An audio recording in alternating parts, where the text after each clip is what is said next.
Welcome back, everybody. It is January 1st of 2023, and this is episode 49 of What is on My Desk.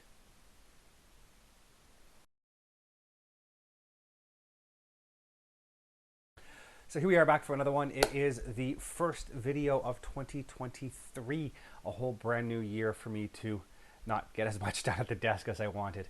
I'm not going to do any type of year update on what's going to happen on the channel. I have some good ideas. We'll see what I manage to get pulled off or not. Definitely want to get some progress done. Definitely going to be going to some air shows and hopefully get some newer aviation history content out for you guys, as well as the monthly RCAF unit histories.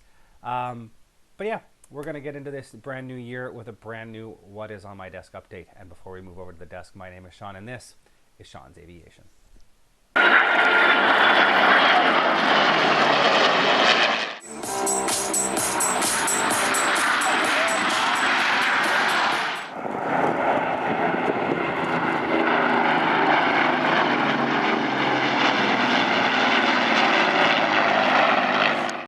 And just before we get swung over and get into this video, I just want to say thank you to everybody who is out there watching this video. Everybody who watches this channel helps grow this channel. If you haven't yet and you do like what you're watching, down below, like, subscribe, and hit that notification bell. And every time you like the video or subscribe to the channel, it helps the analytics and it helps get this channel out to more people who would be interested in this content. And the notification bell will just, I'll let you guys know when I release new videos if you want to. Now, if you guys, anybody out there, would like to help contribute in a bit more of a monetarily format to help me with this channel, down below as well, you'll see a link in the description to my coffee account. You can buy me a coffee. I usually have one on the go. It's a little late at the night now, and I don't want to be up all night, so I'm not drinking a coffee right now. Usually have a coffee on the go, though, and by all means, if you want to go down, help out, buy me a coffee. Every little bit helps. I'm not begging for money. Please don't feel like you're obligated to do anything.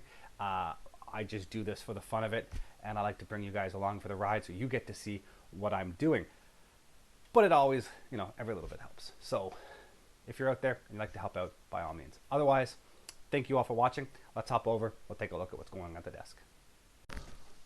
Okay, well, as I stated at the beginning of this video, I do have progress. The 109s are completed. I'm going to go through and show those to you now. The first one, the 109E, I actually finished at the end of November, and I showed off that finished model in the December What's on My Desk update. If you haven't seen that, I already do have the time-lapse video posted. So I'll put the link in the top corner to that now. You guys can hop over and take a look at the time-lapse of that 109E. The time-lapse of these other fours are currently being worked on. They do take a bit of time to get edited, so they will be popping up over the next couple of weeks. I'll try to do one a week. It might be every other week. We'll see how long it takes to get them done. But I am working on getting those out, so you can take a look.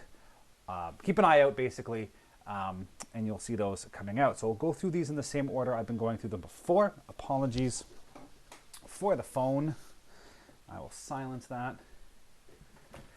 So first off, first off was the E last month. So first for this video, is the G. And again, this is the Edward 109G.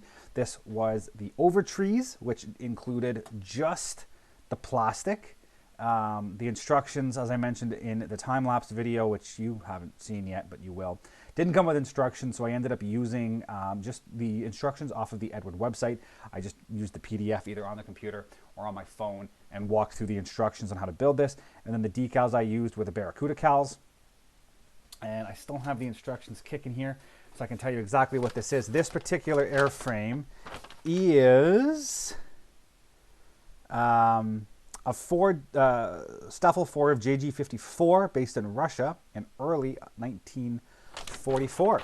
So it still has, it's got the yellow identification markings that you would have seen on the Eastern Front, and it has the remnants of the winter camo that would have been applied while it flew in the Eastern Front. And like I said, keep an eye out. You'll see the time lapse for this build. You'll see how I went about doing this whitewash. It's very similar to how I did the other washes. I distressed this a little bit better.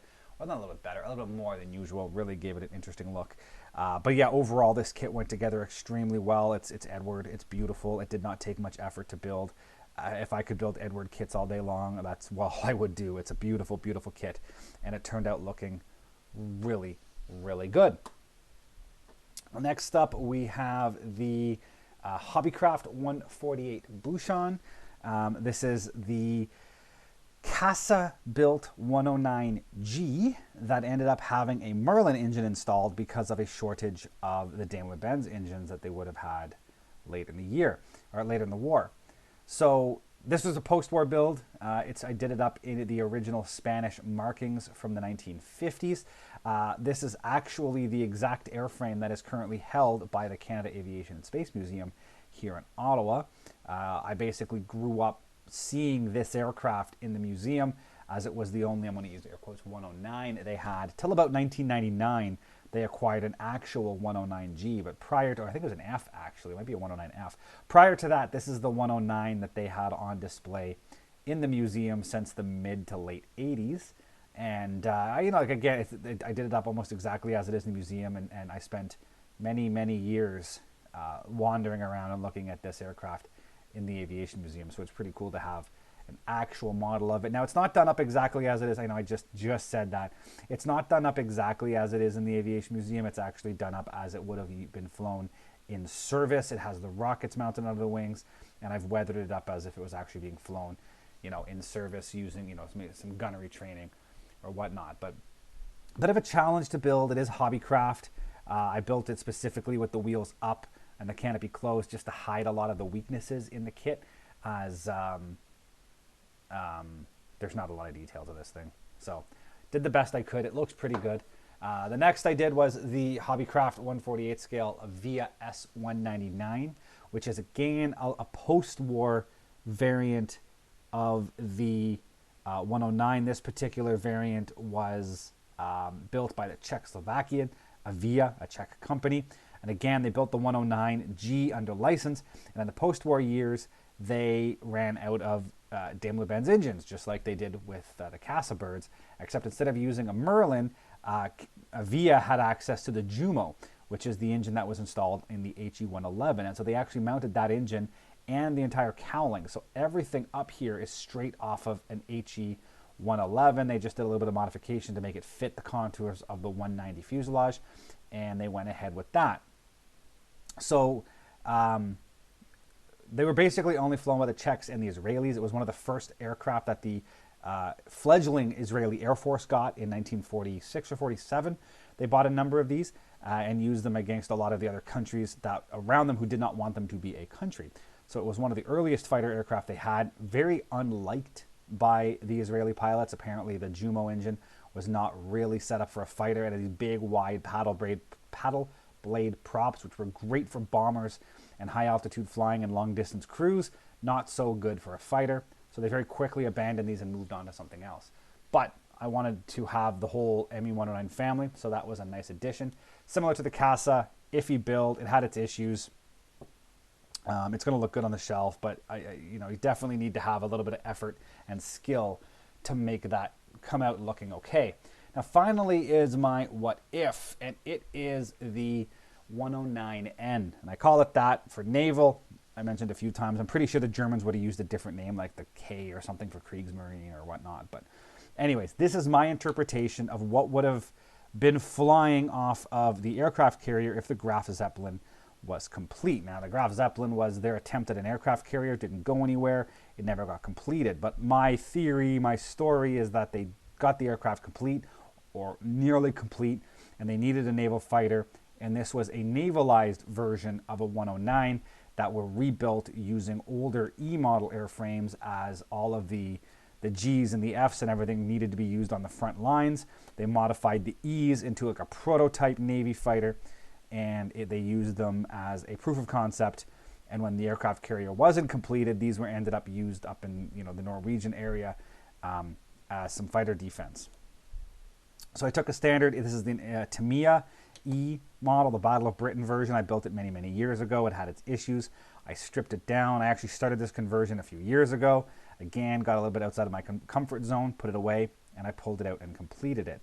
So wings were cut. They were extended with these extensions on the end. And then I built a little bit of a hinge system. I added these little supports in here to hold the wings at the right angle. Wheels are off of a different kit. They are a bit larger than a standard 109 wheel, and that is to allow it to easily roll over the landing wires on a aircraft carrier, as well it doesn't have gear doors, as the gear doors were getting caught in the wire, so that's why it doesn't have gear doors. The tail wheel is mounted slightly different, and that is to allow it to not get caught on a landing gear wire. It's more easily ability to roll over a wire. And in my story, right inside this notch, there's a cable cutter. So if the wire does get caught, it comes down and it gets cut through the cable cutter, and it doesn't catch the tail wheel and cause any issues. As well, I added a landing hook here. It's mounted right where the strongest part of the fuselage would be, near the trailing edge of the wing, and it will catch the wire when it lands. Drop tank I used was actually from the Edward G Model 1, late war style silver drop tank. That's my story. I basically hodgepodged it all together to make it work. I think it looks good. You don't really see anything like this out there, and I feel this is a good interpretation of what it would look like, and it was an easy way to use an older kit of mine that was just gathering dust on the shelf.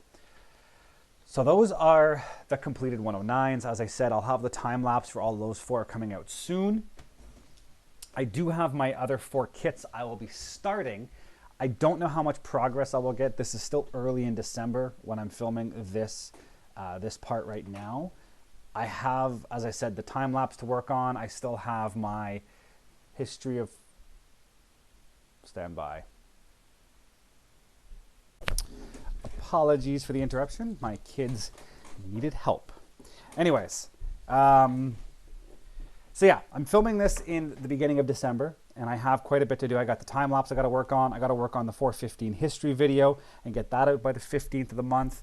So I'm not entirely sure. Then, of course, it's December, so there's Christmas and all the other stuff that goes happenings around family and Christmas and everything. So long story short, I don't actually know how much progress I will get on these next kits before the January update. So there might not be much for you to see after this video, but at least I'll introduce the kit. Now that being said, all 3 of the next kits I've already done in-depth reviews on. So as I do the video, as I introduce the models, I will include the link in the top corner for that model's in-depth review. If you do want to see a little bit more about the kit, I've also introduced them in the What's on My Desk videos when I bought them. So I'm not going to go too much in depth into all of them, but I'm just going to quickly introduce what I have and what I plan on doing with them. So the first 3 are all going to be variants of the A26, starting here with the monogram A26C. This is the glass nose version, and you can see all the parts in here are more or less ready to go.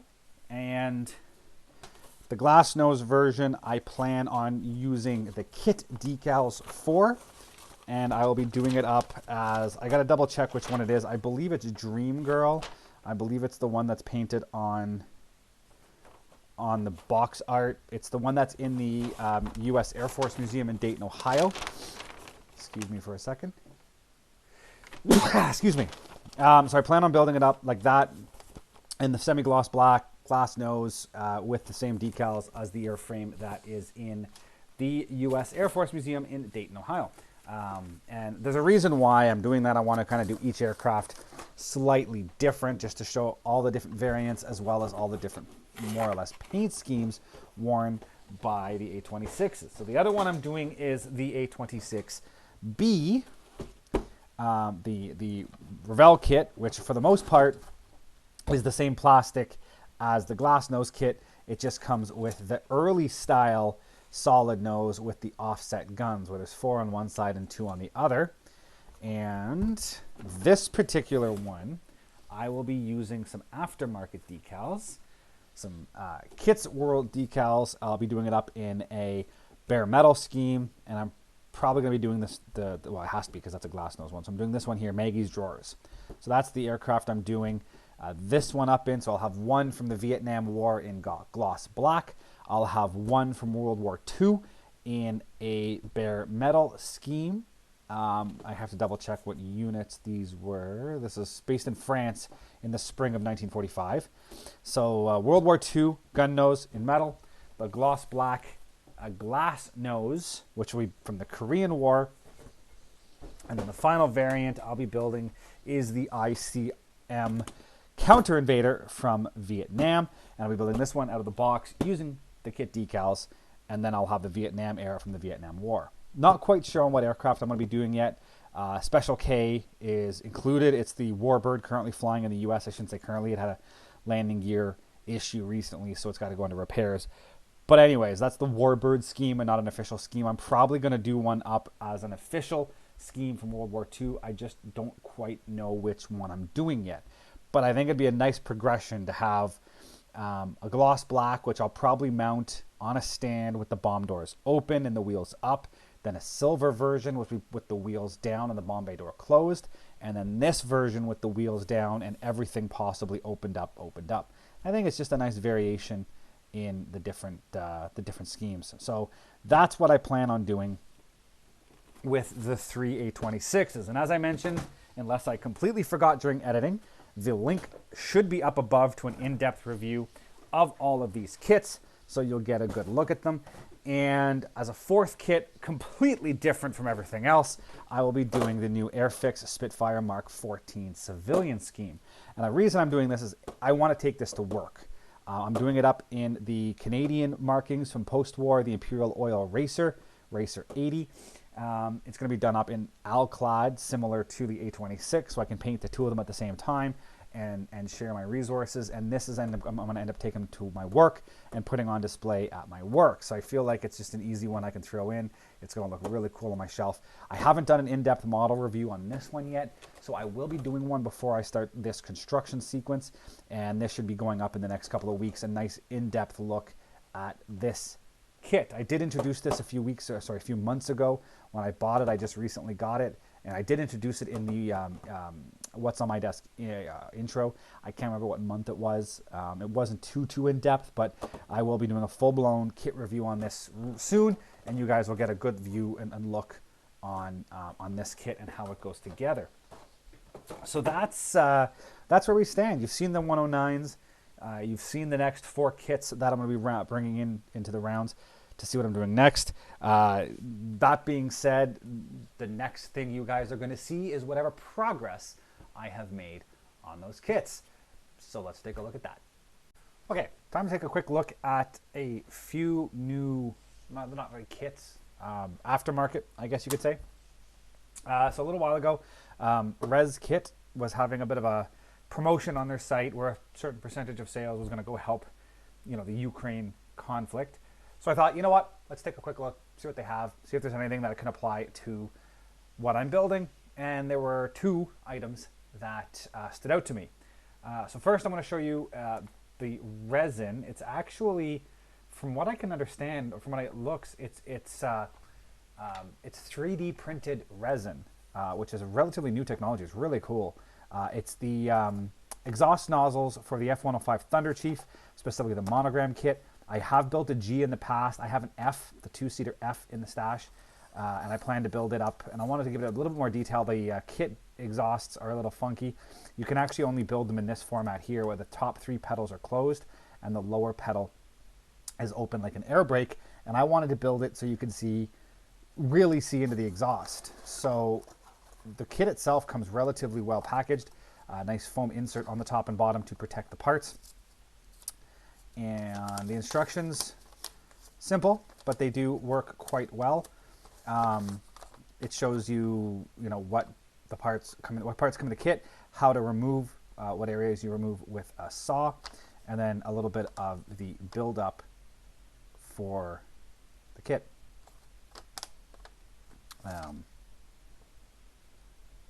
Yeah, and then there's a little bit you got to remove off the end, the little ends for the exhaust pedals. So what you get, like I said, these are beautifully 3D printed. Like I said, it's a resin 3D printing. And as far as I can tell, it's beautiful. I'll zoom in here a little bit so you can take a quick look at the actual parts. As you can see here, they are very, very detailed. You can see all the riveting detail on these pedals, the insides. It's a little hard to see with this framework around it. But the insides are quite nicely molded. Lots of support structure to hold them all in place. That is the closed pedals. These are the open pedals. So you can see it's actually got the little support feet are printed directly to the base. And I don't know if you can pick it up in the camera, if it will focus. Focus. Anyways, they're off the base a little bit. They're supported up on thin little stands, which makes it really easy to cut off without doing any damage. There, that's a bit better. So you can see all those little hinge feet are on these little step platforms, these little step-offs. So when you go to cut those off, it's really easy to cut those off without damaging the feet, and then you can sand it down smooth after. So that's a nice touch that everything's elevated off the floor just a little bit. So you get the 4 closed, 4 opened pedals. You get the main trunk. This looks like it's a cast. Same with this. This is poured cast resin.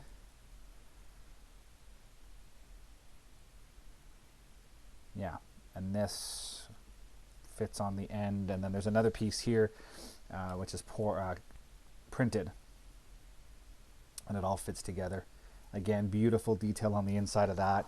And then the burner can, you get the high pressure turbine, and then the burner, the flame holder itself is just beautifully cast. I can't say enough about how nice that's all going to look when it's all painted up with Alclad and all assembled. And then my plan is going to be to build this one. Because I have this particular kit, my plan is to build this 105 with the burner cans open, all 4 open. You actually see on the back, it shows you the 3 different positions. You have all 4 open, all 4 closed, or just the bottom one open, which is that air brake effect it has. And that's how I did the old Monogram one, but I want to do all 4 of them splayed open like a flower petal.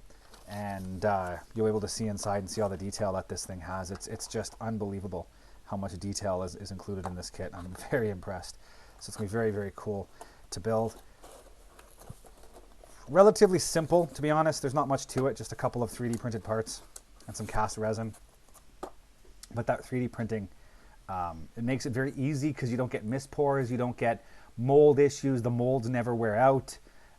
So all you have is the upfront cost of the 3D printer, and then you do your 3D CAD work on the computer, and then it just starts pumping out kits. So that's a very, very interesting way of things going. I know there's a few other companies that are going down this route, and it's very, very cool.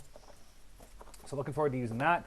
The other one I got, it's this Kelix, which it's actually sold through the ResKit website, but not actually ResKit. And it's those 3D printed or 3D decals where it gets a little bit of depth to it. And this is for the F82 Twin Mustang. It's technically for the Modelsvit kit. I'm going to try to adapt these as best I can to the old Mastercraft. I can't remember the name of the company now. Anyways, I have the older Modelcraft. There we go. The older Modelcraft F82. I have 2 or 3 of them I got to build. And I have, if I haven't shown you guys yet, I'll do it when I do a kit review on it. I have some 3D printed parts. I have a 3D printed radar dome. I have the E model, the F82E, but I have the flame exhaust, the flame dampening exhaust, and a 3D printed radar housing to make that into a G model. I also have a couple of the vacuum form canopies to go with that. I want to build one on a stand, wheels up, and one wheels down on the ground, but the cockpit was always lacking. And I think this is just what I need to make those cockpits pop without investing in a ton of aftermarket resin and whatnot that might not fit properly to the Modelcraft kit. So that's what I'm going to go with. I've also got, I don't have them yet, Caracal. Caracal Decals is releasing a set of F82 decals. I'll be getting a sheet of those when they release, which I think is next month. They're due to come out. Once I get a set of that, I might be rounding one of these F82 kits, probably the G Night Fighter, might make it into my next round of kits, just so I can build that up. I'm on a bit of a Night Fighter kick recently, I guess. I've got quite a few of them built up now. I can do a whole little Night Fighter display. Anyways, so that's might make it in the next one. So those are the 2 newer kits. To be honest, you know what? I haven't even opened this yet. Just take a quick look at the instructions. The decals themselves come in 2 different sheets. There's this one here with all the instrument panels and the cockpit parts. Then there's this one that includes the seat belts, and I believe that's the back pad, like the seat pad. I'll know more here in a second when I pull out these instructions. Yeah, so it's the seat backing, then you put all the seat belts on it, and then you just install your, and it's for the F82F and G. So there's actually partially duplicate parts. The upper part is the same. The middle part changes depending on which version you're building. So I would use 6, 7, and 8 for the Night Fighter, or just 2 and 5 for the F version. But then the upper version you use 1, 4,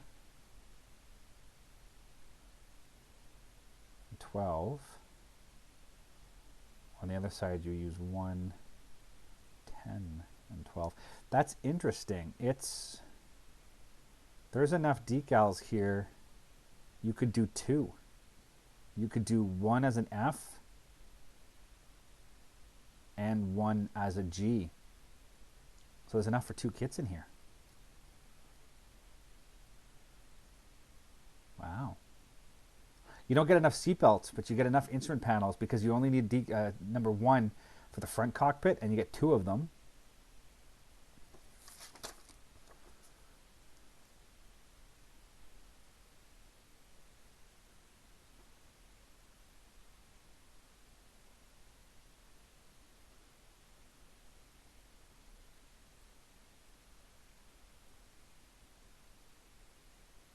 Yeah.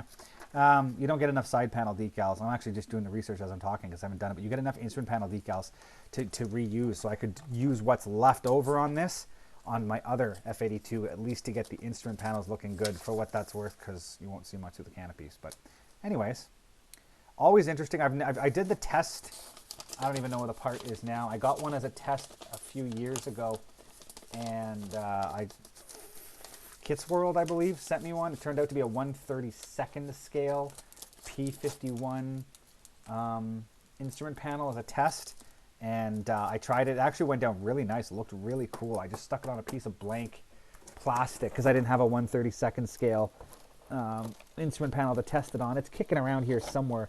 I meant to do a full-blown tips or tricks video on how to work with them.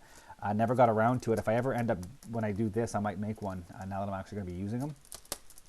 But anyways, those are the 2 new kits, add-ons that I purchased. So on that note, let's take a quick swing. We'll take a look at the progress on the models, and we will go from there. Okay, here we are at the desk. I'm going to take a look at the progress on the 4 kits. You've already seen the new products I introduced, the F82 cockpit set and the F105 exhaust set. And now we'll take a look at the progress. I've been plugging along on some of them. So we'll start with the Spitfire and basically have the interior painted. I used up the last of the RAF interior green color that I had for the Model Master paint, and because it was the bottom of the barrel, it came out a little glossy. Covered great, but just a little more glossy than I would have liked, so it's going to definitely will need a flat coat at the end. But I got the interior green painted. I went ahead and did some of the touch-ups, the black detailing, as well as a bit of the aluminum detailing. I got the seat painted. It looks a little off with the paint. I was low on the rust color that I use for this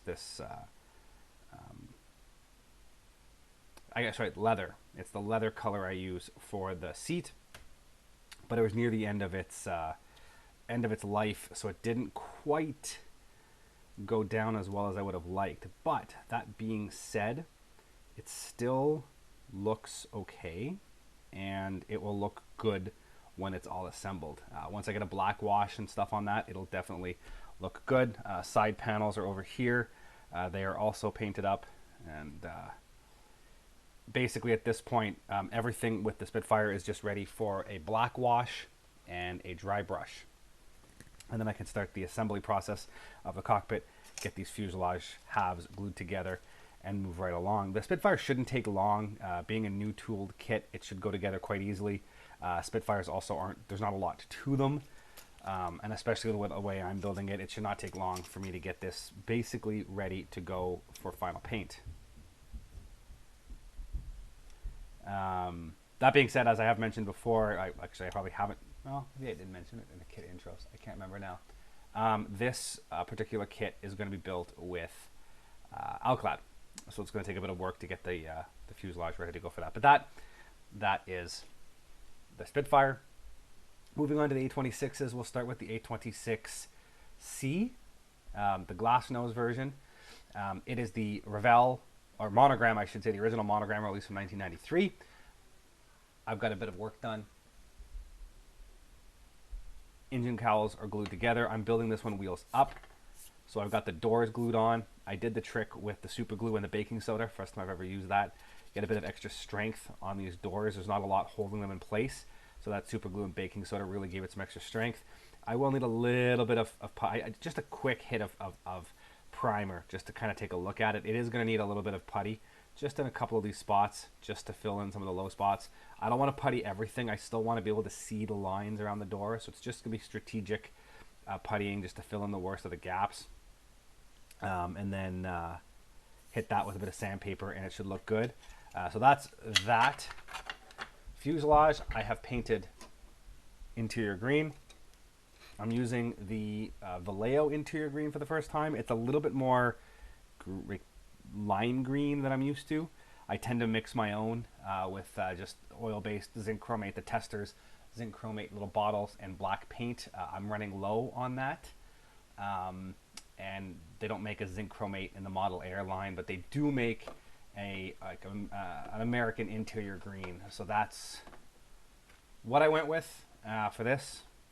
Looks okay, not quite what I'm used to, but it still fits, and it's going to need just a little bit of, obviously a lot more detailing. All of the black needs to be painted, all the detail picked out, the black wash, the dry brushing, all that kind of stuff. But you can start to see how for the monogram kit, how relatively well detailed all of this really was. Nose gear doors are glued in. I haven't done any sanding around that yet, so eventually I will have to worry about that. I'm going to wait until I go to glue the fuselage together, I think, before I start tackling many of these nose seams, just to ensure that I'm sanding even. I don't want to sand one side too low and not have them line up. This one will also be built with the Bombay doors open, so I need to make sure all of that interior part is all cleaned up nice. Cockpit itself has been painted green as well. I installed a few of the parts, the bulkhead, the irons panel, the seat. Everything else I'll glue on after the fact, so this all needs to be detail painted as well. All the radios and all that kind of stuff, the seat belts, all that's going to be picked out. All that will be black wash, dry brush, the whole 9 yards. This will just pop when it is done. The rest of the parts are in here. Most of what's in this bag still needs to be painted interior green, so it's going to be a lot of just paint a little bit, wait for it to dry, paint the next, pick away at it, little bits at a time. Moving on to the monogram, the Revell B26 or A26B, the gun nose version. Basically the same point. Fuselage is painted. This one I'm going to build with the gears, the Bombays closed. So I've glued the Bombay door shut. I did the same super glue baking soda to hold the doors in place. I'm not worried too much about it because you're not going to see that roughness inside. Outside, I will need to do a little bit of sanding, clean this up just a bit, take off the edges. This will also be built with Alclad, painted, I should say, with Alclad. So this is going to take a little bit of effort to make sure it looks clean enough that the Alclad will look good. It will also be built with the wheels down, so it's going to be a bit of a battle to get that. Cockpit has one quick coat of the interior green.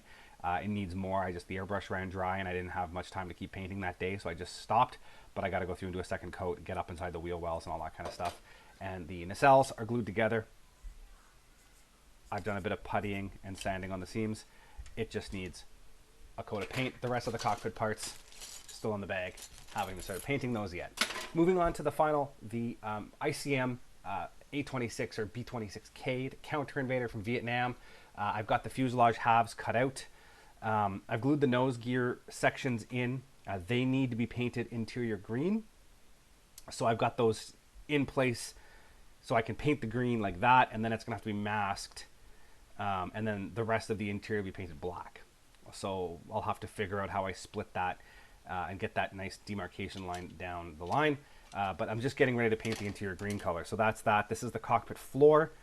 It will also be painted black on the top, but the lower half will be interior green where it meets the wheel well. So I kind of have to paint the green and then mask and then paint the black on top and make sure I don't bleed through. So I'll deal with that a little later when I get to painting the interior. Nacelles are also assembled on this, as I will be building this with the gear down. And I wanted to get the paint done. The nacelles have been assembled. A little bit of sanding is done. A little bit of cleanup of the seams. Going together really well, to be honest. This is going to be a great kit. And then I painted inside the gear doors green already. That's just the nose gear left, and then this is all more or less done with the interior colors. Really easy to put this together. It looks, when you first start looking at it, it looks a little finicky. But it just a little bit of time and effort, and they just fall together. So once this gets, again, a bit of black wash and some dry brushing, pick out some of these details, lots and lots and lots of detail in those kits. So basically, I guess that's about it. Not much else to talk about. I kind of gave you an idea of where I'm going to go moving forward. For the rest of this month, I do have the rest of the time lapses of the 109s to come out. As well as the next RCAF history video will come out in the middle of the month. And I'm going to have a kit review on that Spitfire kit. The Airfix Mark 14 Spitfire kit will have a full review, which will be released, if not this month, then next month, depending on the release schedule. Other than that, we are just plugging along here. So, yeah, I guess I'll just, at this point, I'll wrap it up, move on. So thank you, everybody, for watching, and we'll see you all next time. Thank you for watching, guys, and as always, if you are interested in any of the content you see, you can access my website at www.seans-aviation.com. You can see all the latest pictures of aircraft and museums and the build logs of all of my current models and past models on that site. And if you're interested in any of this content, please click the subscribe button here on YouTube to follow more. Thank you very much, and see you guys next time.